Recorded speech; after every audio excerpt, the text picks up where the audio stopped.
Wow!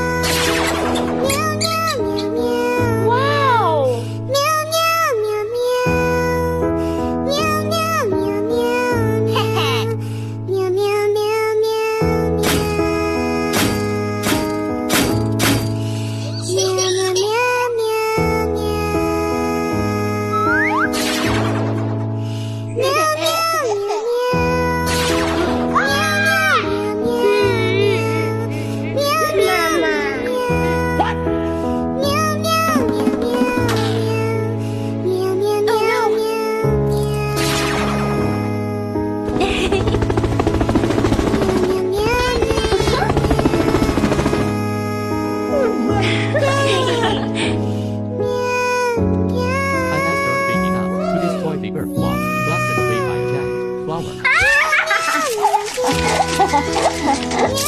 flower.